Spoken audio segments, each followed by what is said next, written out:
निशी की तीसरी पुकार। अगर कभी रात के सन्नाटे में कोई जानी पहचानी आवाज आपको नाम लेकर पुकारे तो पहली बार में मुड़कर मत देखिएगा, क्योंकि बंगाल के एक गांव में आज भी एक नियम चलता है, जो दूसरी पुकार पर मुड़ा वो कभी वापस नहीं लौटा। मेरा नाम राघव है, पेशे से फ्रीलांस आर्किटेक्ट।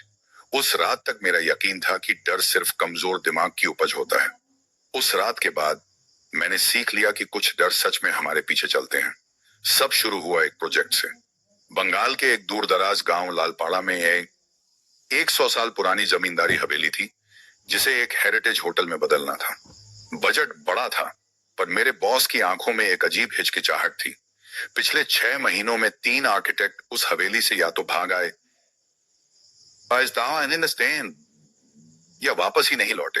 गांव वाले कहते थे वह हवेली श्रापित है। मैं हंस दिया था। 21वीं सदी में भूत प्रेत, मुझे बस पैसों की जरूरत थी। स्टेशन पर टैक्सी वाले ने मुझे ऐसे देखा जैसे मैं अपनी चिता सजाने जा रहा हूं। सूरज ढलने के बाद परिंदे भी उस तरफ नहीं जाते बाबूजी। मैंने हंसकर बात टाल दी। हवेली के दरवाजे पर बूढ़ा केयर टेकर सदानंद लालटेन लिए खड़ा मिला। धंसी आंखें, सफेद दाढ़ी, जैसे किसी पुराने जमाने का पहरेदार। कमरे तक छोड़ते छोड़ते उसने रुक कर कहा, साहब एक बात याद रखिएगा, अगर रात के सन्नाटे में कोई आपको पुकारे तो पहली बार में जवाब मत दीजिएगा। यहाँ हवाएं अपनों का रूप धर लेती हैं। मैंने सिर हिला दिया, थकान में बात को हल्के में लिया। पर रात गहराते ही खिड़की के बाहर से एक आवाज आई, साफ, जानी पहचानी। राघव, अरे राघव उठना यार। यह आवाज समीर की थी, मेरा सबसे करीबी दोस्त, जो 6 महीने पहले एक हादसे में मर चुका था। मैं उसके जनाजे में खुद शामिल हुआ था। फिर यह आवाज यहां कैसे? दिल कह रहा था दरवाजा खोल दूं। हाथ कुंडी तक पहुंच ही गया था कि सदानंद की बात याद आई। मैंने खुद को रोका। बाहर कोहरे में एक साया दिखा, हूबहू समीर जैसा। दूसरी बार पुकार आई, इस बार रोते हुए, तू बदल गया है राघव, मुझे मदद चाहिए। कमरे का तापमान अचानक गिर गया। मेज पर रखा गिलास थरथराने लगा। मैं आंखें बंद कर बिस्तर में दुबक गया। खुद को समझाता रहा कि यह सब वहम है। तभी तीसरी आवाज आई, पर इस बार खिड़की से नहीं, मेरे बिस्तर के ठीक नीचे से। तीसरी बार नहीं बुलाऊंगा राघव, क्योंकि अब मैं अंदर आ चुका हूं। चादर मेरे पैरों से खींचने लगी। फर्श पर गीली मिट्टी के पैरों के निशान सीधे अलमारी की ओर जा रहे थे। तभी मेरी नजर बिस्तर के पास पड़ी एक पुरानी डायरी पर गई। उसमें लिखा था, निश्चय कोई साया नहीं, वह आपके अपनों जैसा दिखता है, पर उसकी आंखें कभी नहीं झपकती। केवल नमक की लकीर उसे रोक सकती है। कांपते हाथों मैंने अपने चारों ओर नमक का घेरा खींचा। अलमारी खुली और समीर बाहर आया। हूबहू वैसा ही, वही मुस्कान, बस आंखें पत्थर जैसी, बिल्कुल स्थिर। उसने मेरा फोन उठाने का बहाना बनाकर हाथ बढ़ाने को कहा। मैं लगभग फंस ही गया था कि डायरी की एक और बात याद आई। वह कभी सीधा हमला नहीं करता, वह लेन देन करता है। जैसे ही आप घेरे से बाहर हाथ निकालेंगे, वह आपको खींच लेगा। मैं पीछे हटा। तभी दीवार की सीलन से नमक की लकीर धुलने लगी और समीर का एक पैर घेरे के अंदर आ गया। ठीक उसी पल दूर कहीं मुर्गे की बांग सुनाई दी। सुबह होने वाली थी। समीर का चेहरा बिगड़ने लगा और वह अलमारी में वापस गायब हो गया।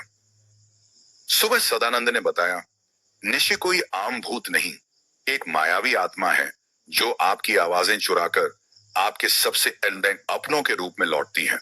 और सबसे डरावनी बात, उसने एक बार मेरा चेहरा देख लिया था। अब वह पीछा नहीं छोड़ेगा, चाहे मैं शहर लौट भी जाऊं। मैं भागने ही वाला था कि सदानंद रुका। साहब, शरीर से भाग सकते हैं, आ रही, पर अपनी परछाई से नहीं। उसने बताया, बंधन ही एकमात्र रास्ता था। हमने पूरी दोपहर हवेली के चारों कोनों में अभिमंत्रित मिट्टी दबाई। शाम ढलने से पहले एक बूढ़ी भिखारिन फाटक पर आई, पानी मांगते हुए अपना टूटा कुल्हड़ मेरी ओर बढ़ाया। मैं हाथ बढ़ाने ही वाला था कि अचानक ध्यान गया। धूप में हर किसी की परछाई थी सिवाय उसके।